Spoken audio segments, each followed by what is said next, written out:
JDS ಪಕ್ಷ ಅನ್ನೋದು ರಾಜಕಾರಣಿಗಳ ಕಾರ್ಖಾನೆ.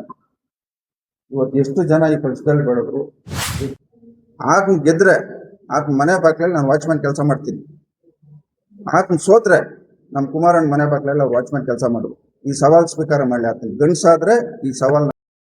ಆತ್ಮೀಯ ವೀಕ್ಷಕರೇ, ವೆಲ್ಕಮ್ ಟು ಆರಾಧ್ಯಾಸ್ ಟಿವಿ. ನಾನು ನಿಮ್ಮ ಸುನೀಲ್ ಆರಾಧ್ಯ.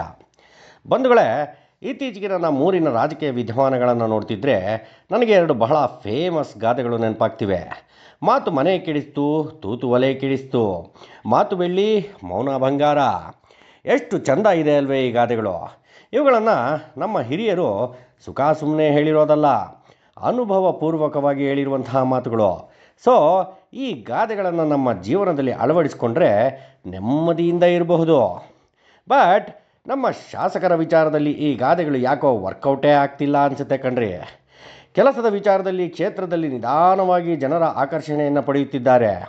ಅದೇಕೋ ತಮ್ಮ ಮಾತಿನ ವರಸೆ ಮಾತ್ರ ಬದಲಿಸ್ತಲೇ ಇಲ್ಲ.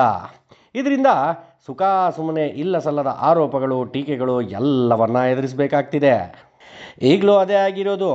ಇತ್ತೀಚೆಗೆ ಮಾನ್ಯ ಮಾಜಿ ಮುಖ್ಯಮಂತ್ರಿಗಳಾದಂತಹ ಕುಮಾರಸ್ವಾಮಿ ಅವರನ್ನು ಟೀಕಿಸುವ ಭರದಲ್ಲಿ ತೀರಾ ವೈಯಕ್ತಿಕ ತೇಜೋವಧೆ ಎನ್ನುವಷ್ಟು ಮಟ್ಟದ ಮಾತುಗಳಾಡಿದ ಪರಿಣಾಮ ಇಂದು ಶಿಡ್ಲಘಟ್ಟದ JDS ಶಾಸಕರಾದ ಶ್ರೀಯುತ ಮೇಲೂರು ರವಿರವರು ಸುದ್ದಿಗೋಷ್ಠಿ ನಡೆಸಿ ಪ್ರದೀಪ್ ಈಶ್ವರ್ ಅವರನ್ನು ಹಿಗ್ಗಾಮುಗ್ಗಾ ತರಾಟೆಗೆ ತೆಗೆದುಕೊಂಡಿದ್ದಾರೆ.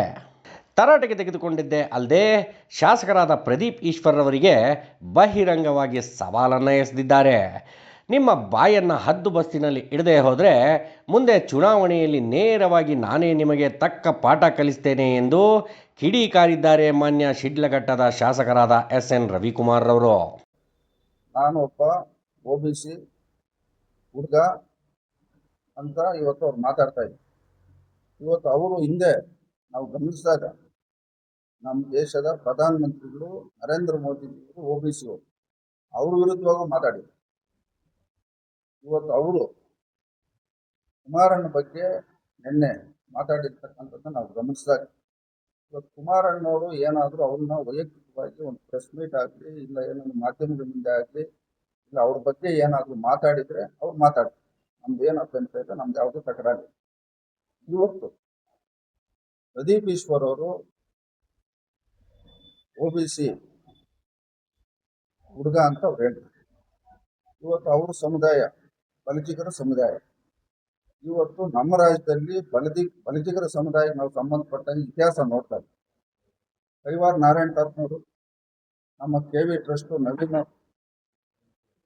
ಅವರ ತಾತ ವೆಂಕಟಯ್ಯಪ್ಪನವರು, ಇವತ್ತು ನಮ್ಮ ಬೆಂಗಳೂರಿನಲ್ಲಿ ಇವತ್ತು ಸಂಸದರಾಗಿರ್ತಕ್ಕಂಥ PC ಮೋಹನ್ ಅವರು, ಗಲ್ಕಿನ ಮಿಗಿಲಾಗಿ MS ರಾಮಯ್ಯ ಕುಟುಂಬದವರು, ಆ ಸಮುದಾಯದವ್ರು ಯಾರೂ ಮಾತಾಡೋದು. ನನಗೆಲ್ಲೋ ಒಂದು ಕಡೆ ಡೌಟು, ಇವರು ಬಲ್ಜಿಗ್ ಸಮುದಾಯದವರು ಇಲ್ಲ ಇನ್ಯಾರ ಬೇರೆ ಸಮುದಾಯದವರು ಇಲ್ಲ ಒಂದು ಕಡೆ ನನಗೆ ಡೌಟ್. ಇವತ್ತು ಈ ದೇಶದ ಪ್ರಧಾನ ಮಂತ್ರಿಗಳ ಬಗ್ಗೆ ಮಾತಾಡ್ತಾರೆ, ಅವರು OBC ಅವ್ರ ತಾನೆ, ಪ್ರಧಾನಮಂತ್ರಿ OBC ಅವರ ತಾನೆ. ಇವತ್ತು ಕುಮಾರಣ್ಣ ಅವ್ರು ಮಾತಾಡ್ತಾರೆ, ದೇವೇಗೌಡರ ಕುಟುಂಬದ ಬಗ್ಗೆ ಮಾತಾಡ್ತಾರೆ. ಮಾನ್ಯ ಶಾಸಕರೇ, 2023ರಲ್ಲಿ ಈ ಕ್ಷೇತ್ರದಲ್ಲಿ ಶಾಸಕನಾಗಬೇಕಾದ್ರೆ ನಿಮ್ಗೆಲ್ಲೋ ಒಂದು ಕಡೆ JDS ಪಕ್ಷದವರು ಮತ ಹಾಕಿದ್ದಾರೆ ಅನ್ನೋದು ನೀವು ಮರೆಯಕ್ಕೆ ಹೋಗ್ಬೇಡಿ. ಇವತ್ತು ನಮ್ಗೆ ಭಾಳಷ್ಟು ನೋವಾಗಿದೆ. ಏನಿವತ್ತು ನೀವು ಕುಮಾರಣ್ಣ ಬಗ್ಗೆ, ಅವ್ರ ಹತ್ರ ಇರ್ತಕ್ಕಂಥ ವಾಚಕರ ಬಗ್ಗೆ, ನೀವು ರಾಮರಾಜು ಪಂಚಾಯತ್ ಸೆಟ್ಗೆ ಮಾಡಿ ನೀವು ಇವತ್ತು ಸಂಪಾದನೆ ಮಾಡಿದಂತ ನೀವು ಮಾತಾಡ್ತೀವಿ. ಕಾಂಗ್ರೆಸ್ ಪಕ್ಷದಲ್ಲಿ ಸಾವಿರಾರು ಕೋಟಿ ಒಡೀರಿ ಹೋಗ್ತಾರೆ ಕಾಂಗ್ರೆಸ್ ಪಕ್ಷದಲ್ಲಿ. ಅವರೆಲ್ಲ ಇವತ್ತು ಹಿಂದೆ ಅವ್ರ ಇತಿಹಾಸ ನೋಡಿದಾಗ ಬರೀ ನಮ್ಮ ಮುಂದೆ ಬರೀ ಎದುರುಗಡೆ ನಾವು ಚರ್ಚೆ ಮಾಡ್ತೀವಿ. ಕಾಂಗ್ರೆಸ್ ಪಕ್ಷದ ನಾಯಕರ ಬಗ್ಗೆ ನಮ್ಮ ಮುಂದೆ ಬರೀ ನಾವು ಚರ್ಚೆ ಮಾಡ್ತೀವಿ. ಯಾರ್ಯಾರು ಈ ರಾಜ್ಯದಲ್ಲಿ, ಈ ದೇಶದಲ್ಲಿ ಇವತ್ತು ಲೂಟಿ ಮಾಡಿದ್ದಾರೆ ಕಾಂಗ್ರೆಸ್ ಪಕ್ಷದ ನಾಯಕರು ಅಂತ ನಾವು ಹೇಳ್ತೀವಿ. ಇವತ್ತು ನಮ್ಮ ರಾಜ್ಯದಲ್ಲಿ 37 ತಿಂಗಳ ಅವಧಿಯಲ್ಲಿ ಕಾಂಗ್ರೆಸ್ ಪಕ್ಷಕ್ಕೆ ಎಷ್ಟು ಸಾವಿರ ಕೋಟಿ ಇವತ್ತು ಹೈಕಮಾಂಡ್ ಕೊಟ್ಟಿದ್ದಾರೆ. ನಮ್ಮ ರಾಜ್ಯದ ಜನಸಾಮಾನ್ಯ ಕಟ್ಟಂತ ತೆರಿಗೆ ಹಣ ಎಷ್ಟು ಸಾವಿರಾರು ಕೋಟಿ ಕೊಟ್ಟಿದ್ದಾರೆ, ಅಂಕಿಅಂಶ ಕೊಡ್ಬೇಕನ್ನೋದು. ನೀವು ಈ ಕ್ಷೇತ್ರದಲ್ಲಿ ಶಾಸಕರಾದ್ಮೇಲೆ ಯಾವ್ಯಾವ ಕಚೇರಿಗಳಲ್ಲಿ ಇವತ್ತು ಯಾವ್ಯಾವ ರೀತಿ ಭ್ರಷ್ಟಾಚಾರ ನಡೀತಾ ಇದೆ, ಯಾವ್ಯಾವ ರೀತಿ ನೀವು ವಸೂಲಿ ಮಾಡ್ತಾ ಇದ್ದೀರಂತ ನಿಮ್ಮ ಪಕ್ಷದಲ್ಲಿರ್ತಕ್ಕಂಥವರೇ ಸುದ್ದಿಗೋಷ್ಠಿ ಮಾಡಿ ಮಾತಾಡಿದ್ದಾರೆ. ಇವತ್ತು ಚಿಕ್ಕಬಳ್ಳಾಪುರ ವಿಧಾನಸಭಾ ಕ್ಷೇತ್ರದಲ್ಲಿ ಸುಮಾರು 51 ಕ್ರಷರ್ಗಳಿವೆ, 50 ಗ್ರಾನೈಟ್ ಗಣಿಗಾರಿಕೆ ನಡೀತಾ ಇದೆ. ಇದರಲ್ಲಿ ನೀವು ಎಷ್ಟು ವಸೂಲಿ ಮಾಡಿಸ್ತಾ ಇದ್ದೀರಾ ಅಂತ ನಿಮ್ಮ ಪಕ್ಷದವರು ಹೇಳ್ತಾ ಇದ್ದಾರೆ. ನೀವು ಯಾವ ರೀತಿ ಆಡಳಿತ ಮಾಡ್ತಾ ಇದ್ದೀರಾ? ಇವತ್ತು ನೀವು ಕಾಂಗ್ರೆಸ್ ಪಕ್ಷದ ಶಾಸಕರು, ಸರ್ಕಾರ ನಿಮ್ಮದು. ಇವತ್ತು ನಮ್ಮ ಚಿಕ್ಕಬಳ್ಳಾಪುರ ಜಿಲ್ಲೆ, ಕೋಲಾರ ಜಿಲ್ಲೆ, ಬೆಂಗಳೂರು ಗ್ರಾಮಾಂತರ ಜಿಲ್ಲೆ ಒಂದು ದೊಡ್ಡ ದುರಂತ. ಇವತ್ತು HN ವ್ಯಾಲ್ಯೂ, KC ವ್ಯಾಲ್ಯೂ 3ನೇ ಹಂತದ ಶುದ್ಧೀಕರಣ ಬಗ್ಗೆ ನೀವು ಯಾವತ್ತಾದರೂ ಈ 3 ಜಿಲ್ಲೆಯ ರೈತರ ಬಗ್ಗೆ ನೀವೇನಾದರೂ ಮಾತಾಡಿದ್ದೀರಾ? ಈಗ ನೀವು ಮಾತಾಡಬೇಕಾದ್ರೆ ಮೊದಲು ನೀವು ಸರಿಯಾಗಿದ್ದು, ನೀವು ಕಷ್ಟರಹಿತ ಆಡಳಿತ ಮಾಡಿದಾಗ ನೀವು ಮಾತಾಡ್ತೀರಿ. ಇವತ್ತು ಮಾನ್ಯ ಮಾಜಿ ಮುಖ್ಯಮಂತ್ರಿ ಸಿದ್ದರಾಮಯ್ಯ ಅವರು ಒಂದು ವಿಶೇಷ ಅನುದಾನ 25 ಕೋಟಿ ಕೊಟ್ಟು, 2ನೇ ಬಾರಿ 50 ಕೋಟಿ ಕೊಟ್ಟು, 75 ಕೋಟಿ. ನೀವು ಎಷ್ಟು ಪರ್ಸೆಂಟೇಜ್ ತಗೊಂಡ್ರಿ? ಕೊಟ್ಟಿರೋರೇ ಬಂದು ಹೇಳಿದ್ದಾರೆ, ನಿಮ್ಮ ಪಕ್ಷದವರೇ ಹೇಳ್ತಾ ಇದ್ದಾರೆ. ಇವತ್ತು ನೀನು ಶಾಸನ ಮುಂಚೆ ನಿನ್ನ ಆಸ್ತಿ, ಇವತ್ತು ನಿನ್ನ ಆಸ್ತಿ. ಇವತ್ತು JDS ಪಕ್ಷದವ್ರ ಬಗ್ಗೆ ನೀವು ಮಾತಾಡಬೇಕಾದ್ರೆ ಎಲ್ಲೋ ಒಂದು ಕಡೆ JDS ಪಕ್ಷದವರು ನಿಮ್ಗೆ ಸಹಾಯ ಮಾಡಿದ್ದಾರೆ ಅಂತ ನಾವು ಸ್ವಲ್ಪ ಗಮನದಲ್ಲಿ ಇಟ್ಕೊಂಡು, ಇವತ್ತು ನೀವು ಕುಮಾರಣ್ಣವ್ರ ವಿರುದ್ಧವಾಗಿ ಮಾತಾಡ್ಬಿಟ್ರೆ ಈ ರಾಜ್ಯದ ಮುಖ್ಯಮಂತ್ರಿ DK ಶಿವಕುಮಾರ್ ನಿಮ್ಮ ಮಂತ್ರಿ ಮಾತಾಡ್ತಾ ಇದ್ದೀರಾ? ಇಲ್ಲ ನಿಮ್ಗೆ ಏನಾದ್ರು ಕಾಂಪಿಟೇಷನ್ ಇಟ್ಟಿದ್ದಾರಾ? ಕುಮಾರಸ್ವಾಮಿ ಅವ್ರ ಬಗ್ಗೆ, JDS ಬಗ್ಗೆ ಯಾರು ಮಾತಾಡ್ತಾರೋ ಅವ್ರು ಮಂತ್ರಿ ಮಾಡ್ತೀರ ಅಂತ ಏನಾದ್ರು ನಿಮ್ ಕಾಂಗ್ರೆಸ್ ಪಕ್ಷದಲ್ಲಿ ಏನಾದ್ರು ಟಾರ್ಗೆಟ್ ಕೊಟ್ಟಿದ್ದಾರೆ ನಿಮ್ಗೆ? ಏನ್ ಕುಮಾರಸ್ವಾಮಿ ಅವ್ರ ಬಗ್ಗೆ ಮಾತಾಡಕ್ಕೆ ನಿಮ್ಗೆ ಅರ್ಹತೆ ಏನ? ಈ ಕ್ಷೇತ್ರದಲ್ಲಿ ನೀನ್ ಚುನಾವಣೆ ಗೆದ್ದಾಗ ನಿನ್ಗೆ ಎಷ್ಟು ಮತ ಬಿತ್ತು? 2024 ಲೋಕಸಭಾ ಚುನಾವಣೆಯಲ್ಲಿ ಕಾಂಗ್ರೆಸ್ ಪಾರ್ಟಿಗೆ ಎಷ್ಟು ಮತ ಬಿತ್ತು? ಲೋಕಲ್ ಬಾಡಿಗಳಲ್ಲಿ ಯಾವ್ಯಾವ ನಿನ್ ಕಾಂಗ್ರೆಸ್ ಪಾರ್ಟಿ ಅಭ್ಯರ್ಥಿಗೆ ಗೆಲ್ಸಿದ್ಯಾ? ನಿನ್ ಕೊಡುಗೆ ಏನು ಕಾಂಗ್ರೆಸ್ ಪಾರ್ಟಿ? ನಿನ್ ಕೊಡುಗೆ ಏನು ಚಿಕ್ಕಬಳ್ಳಾಪುರ ವಿಧಾನಸಭಾ ಕ್ಷೇತ್ರದಲ್ಲಿ? ನಿನ್ ಕೊಡುಗೆ ಏನು ಕಾಂಗ್ರೆಸ್ ಪಾರ್ಟಿ? ಇವತ್ತು ದೇವೇಗೌಡ ಕುಟುಂಬದ ಬಗ್ಗೆ, ಕುಮಾರಣ್ಣವ್ರ ಬಗ್ಗೆ ಮಾತಾಡೋದು ಇಲ್ಲಿಗೆ ನಿಲ್ಸ್ಬೇಕು. ನೀವು ಮುಂದೆ ಏನಾದ್ರು ಇದೇ ರೀತಿ ನೀವು ಮಾತಾಡಿದ್ರೆ ಮುಂದೆ ಬರ್ತಕ್ಕಂಥ 28 ವಿಧಾನಸಭಾ ಚುನಾವಣೆಯಲ್ಲಿ ನಾವು ಚಿಕ್ಕಬಳ್ಳಾಪುರದಿಂದ NDA ಅಭ್ಯರ್ಥಿಯನ್ನು ಕಣಕ್ಕಿಳಿಸಿ ನಿಮ್ಮ ವಿರುದ್ಧವಾಗಿ ನಾವೇನಾದರೂ ಗೆಲ್ಸಿಲ್ಲ ಅಂದ್ರೆ ನಾನು ರಾಜಕಾರಣ ಬಿಟ್ಟು ನಿಮ್ಮ ಮನೆ ಬಾಗಿಲಲ್ಲಿ ಬಂದು ನಿಮ್ ಸಲ್ಯೂಟ್ ಹಾಕೊಂಡು ನಾನು ವಾಚ್ಮನ್ ಕೆಲಸ ಮಾಡ್ತೀನಿ.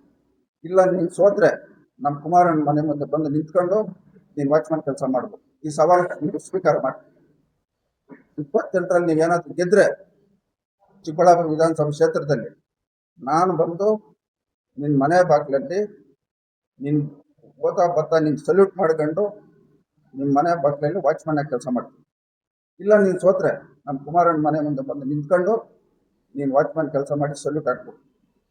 ಈ ಒಂದು ನಮ್ಮ ಒಂದು ಸವಾಲು ನೀವು ಸ್ವೀಕಾರ ಮಾಡಿದರೆ ನಾನು ಒಪ್ಕೊಂತೀನಿ. ನಿಮ್ಮ PCM ಹುಡುಗ ಮತ್ತು ಏನಿವತ್ತು ಮಾತಾಡಿದ್ದೀರಿ ನಮ್ಮ ಕುಮಾರಣ್ಣವರು ವಾಚಕರ ಬಗ್ಗೆ, ಅವರ ಆಸ್ತಿಗಳ ಬಗ್ಗೆ, ಇವತ್ತು ನಿಮ್ಮ ಪಕ್ಷದಲ್ಲಿ ಇವತ್ತು ಎಂತೆಂಥ ನಾಯಕರುಗಳಿದ್ದಾರೆ. ಹಿಂದೆ ಅವ್ರ ಇತಿಹಾಸ ಏನು? ಈಗ ಹೆಂಗಿದ್ದಾರೆ ಅವರು? ನಮಗೂ ಮಾತಾಡಕ್ಕೆ ಬರ್ತದ? ನಿನ್ನ ಶಾಸಕನ ಮಾಡಬೇಕಾದ್ರೆ ಒಬ್ಬ ಜನಪ್ರತಿನಿಧಿಯಾಗಿ ನೀನು ವಿದ್ಯಾವಂತ, ನೀನು ಹೈಯರ್ ಎಜುಕೇಶನ್ ಮಾಡಿದ, ನಾನು ಅವಿದ್ಯಾವಂತ, 7ನೇ ತರಗತಿ ಓದಿರೋ. ಜನ ನಮ್ಗೆ ಏನು ಓಟ್ ಹಾಕ್ತಾರೆ? ಏನು ವಿಧಾನಸೌಧಕ್ಕೆ ಕಳಿಸ್ತಾರೆ? ನಮ್ಮ ಕ್ಷೇತ್ರದಲ್ಲಿ ಅಭಿವೃದ್ಧಿ ಮಾಡ್ತಕ್ಕಂಥದ್ದು, ಜನಸಾಮಾನ್ಯರಿಗೆ ಬರ್ತಕ್ಕಂಥ ತೊಂದರೆಗಳ ನಿವಾರಣೆ ಮಾಡ್ತಕ್ಕಂಥದ್ದು, ಕ್ಷೇತ್ರದಲ್ಲಿ ಜನಸಾಮಾನ್ಯರು ನೆಮ್ಮದಿಯಾಗಿ ಮೂಲಭೂತ ಸೌಕರ್ಯ ಕೊಡ್ತಕ್ಕಂಥದ್ದು, ಇದು ಒಬ್ಬ ಜನಪ್ರತಿನಿಧಿ ಕೆಲಸ. ನೀನೇನು ಮಾಡ್ತಾ ಇದೀಯ? ಚಿಕ್ಕಬಳ್ಳಾಪುರ ನಿನ್ನ ಕೊಡುಗೆ ಏನು? ಬಾಯಿಗೆ ಬಂದಂಗೆ ನೀನು ಈ ಸಿನಿಮಾ ಡೈಲಾಗ್ ಹಾಕೊಂಡು ಕುಮಾರಣ್ಣವ್ರ ಬಗ್ಗೆ, JDS ಬಗ್ಗೆ ನೀನು ಎದುರುವಾಗಿ ಮಾತಾಡೋಂಥದ್ದು ನಿಲ್ಸ್ಬೇಕು. ನೀವು ಮುಂದೆ ಇದೇ ರೀತಿ ಮುಂದುವರ್ಸ್ಕೊಂಡು ಹೋದ್ರೆ 2028 ಚಿಕ್ಕಬಳ್ಳಾಪುರದಲ್ಲೇ ನಾವು ಚುನಾವಣೆ ಮಾಡ್ತೀವಿ. NDA ಅಭ್ಯರ್ಥಿನ ಹಾಕಿ ಚಿಕ್ಕಬಳ್ಳಾಪುರದಲ್ಲಿ ಚುನಾವಣೆ ಮಾಡಿ JDS ಪಕ್ಷದ ಶಕ್ತಿ ಏನಂತ ನಾವು ತೋರಿಸ್ತೀವಿ. ನಾವು ಒಂದು ಅರ್ಥ ಮಾಡ್ಕೊಳ್ತೀವಿ. 2024 ಚಿಕ್ಕಬಳ್ಳಾಪುರದಲ್ಲಿ ಸಭೆ ನಡೀತು. ದೇವೇಗೌಡರು ಈ ದೇಶದ ಪ್ರಧಾನಮಂತ್ರಿ ನರೇಂದ್ರ ಮೋದಿ ಅವರು ಒಂದು ಸಭೆ ಮಾಡಿದರು. ಆ ಒಂದು ಸಭೆ ಭಾಷಣ ಇವತ್ತು ನಮ್ಮ ಕೋಲಾರ ಲೋಕಸಭಾ ಕ್ಷೇತ್ರ, ಚಿಕ್ಕಬಳ್ಳಾಪುರ ಲೋಕಸಭಾ ಕ್ಷೇತ್ರ, ಚಿತ್ರದುರ್ಗ ಲೋಕಸಭಾ ಕ್ಷೇತ್ರ, ತುಮಕೂರು ಲೋಕಸಭಾ ಕ್ಷೇತ್ರ, ಬೆಂಗಳೂರು ಗ್ರಾಮಾಂತರ ಲೋಕಸಭಾ ಕ್ಷೇತ್ರ ಇವೆಲ್ಲ ಗೆಲ್ಲಕ್ಕೆ ಯಾರು ಕಾರಣ? ಈ ದೇಶದ ಮಾಜಿ ಪ್ರಧಾನಮಂತ್ರಿ ದೇವೇಗೌಡರು, ಈ ದೇಶದ ಪ್ರಧಾನಮಂತ್ರಿ ನರೇಂದ್ರ ಮೋದಿ ಅವರ ಒಂದು NDA ಇವತ್ತು ಒಗ್ಗಟ್ಟಾಗಿ ಕೆಲಸ ಮಾಡಿರೋದ್ರಿಂದ ಇವತ್ತು ಭಾಗದಲ್ಲಿ ಎಲ್ಲ ಸಂಸದರು ಗೆದ್ದಿದೆ. ನಿನ್ ಶಕ್ತಿ ಇದ್ದಿದ್ರೆ ಯಾಕೆ ನೀನು ನಿಮ್ಮ ಅಭ್ಯರ್ಥಿನ ಗೆಲ್ಸ್ಕೊಂಡಿಲ್ಲ? ನಿನ್ ಕೊಡುಗೆ ಏನು ಕಾಂಗ್ರೆಸ್ ಪಕ್ಷಕ್ಕೆ? ನಿನ್ ಕೊಡುಗೆ ಏನು? ನಾವು ಜೀವನದಲ್ಲಿ ನಾವು ಯಾರ ವಿರುದ್ಧವಾಗಿ ನಾನು ಮಾತಾಡೋಣ. ನಮ್ಮ ಪಕ್ಷದ ಬಗ್ಗೆ, ದೇವೇಗೌಡ ಕುಟುಂಬದ ಬಗ್ಗೆ ಯಾರಾದರೂ ಮಾತಾಡಿದ್ರೆ ಅದನ್ನ ನಾವು ಸಹಿತ ನೀವು ಅರ್ಥ ಮಾಡಿ.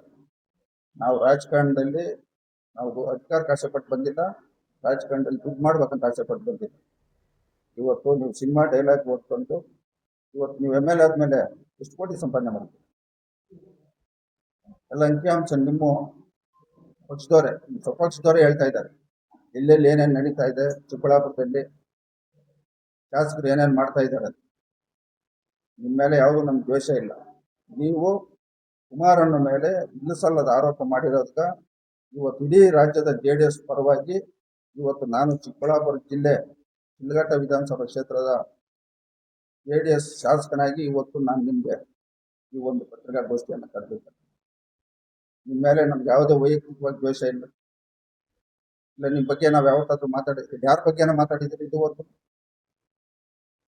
ಇವತ್ತು ನೀವು 23ರಲ್ಲಿ ಗೆಲ್ಲಬೇಕಾದ್ರೆ ನಿಮ್ಮ ಮಕ ನೋಡಿ ಯಾರು ಓಟ್ ಹಾಕಿದ್ರು? ಪ್ರದೀಪ್ ಈಶ್ವರ್ ಮಕ ನೋಡಿ ಯಾರು ಓಟ್ ಹಾಕಿದ್ರು? ಕಾಂಗ್ರೆಸ್ ಪಕ್ಷದವರೆಲ್ಲ ಸಿಂಬಲ್ ನೋಡಿ ಓಟ್ ಹಾಕಿದ್ರು. ಮಿತ್ನಾದವರೆಲ್ಲ ಯಾಕೆ ಓಟ್ ಹಾಕ್ಯವ್ರು ಅಂತ ನೀವು ಆತ್ಮಾಲೋಚನೆ ಮಾಡಿ. ನೀನು ಎಷ್ಟೋ ಜನ ಮಕ್ಕಳಿಗೆ ಇವತ್ತು ವಿದ್ಯಾಭ್ಯಾಸ ಕೊಡ್ತಾ ಇದ್ದಲ್ಲ, ಇವತ್ತೆಲ್ಲ ಅಂಕಿಅಂಶ ಹೇಳ್ತಾ ಇದ್ದಲ್ಲ,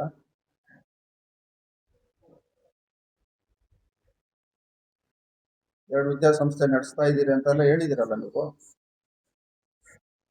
ಇವತ್ತು ಇವೆಲ್ಲ ನಡೆಸ್ಬೇಕಾದ್ರೆ ಈಗ ಹಿಂದೆ ನೀವು ಯಾಕಿದ್ರಿ, ಇವಾಗ ಏನಾಗೈತಿ, ಎಲ್ಲೆಲ್ಲ ಆಸ್ತಿ ಮಾಡಿದ್ರಿ, ನಿಮ್ಮ ಪಕ್ಷದವ್ರು ಹೇಳ್ತಾ ಇದಾರ. ಇಲ್ಲ ಅವೆಲ್ಲ ಬಹಿರಂಗವಾಗಿ ಹೇಳ್ಬೇಕಾದ್ರೆ ಬರ್ತೀವಿ ನಾವು, ಸಮಯ ನಿಗದಿ ಮಾಡಿ ಬರ್ತೀವಿ ನಾವು.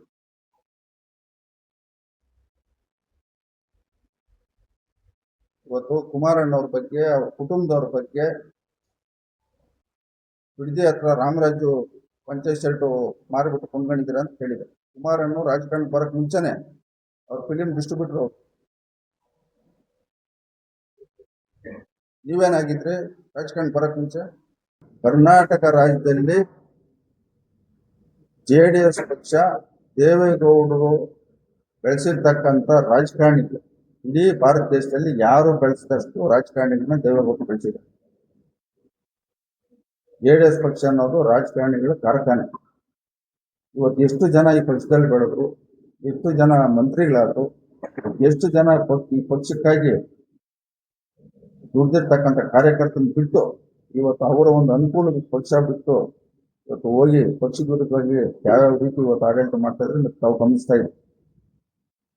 ಒಂದು ಪ್ರಾದೇಶಿಕ ಪಕ್ಷ ಕಟ್ಟಿ ಕರ್ನಾಟಕ ರಾಜ್ಯದಲ್ಲಿ ಆಡಳಿತ ಕೊಡಬೇಕಾದ್ರೆ ಚಾಟಿ ಕೆಲಸ. ಇವತ್ತು ಎರಡೂ ರಾಷ್ಟ್ರೀಯ ಪಕ್ಷಗಳ ವಿರುದ್ಧವಾಗಿ ದೇವೇಗೌಡ ರಾಜಕಾರಣ ಮಾಡಿದ್ದಾರೆ.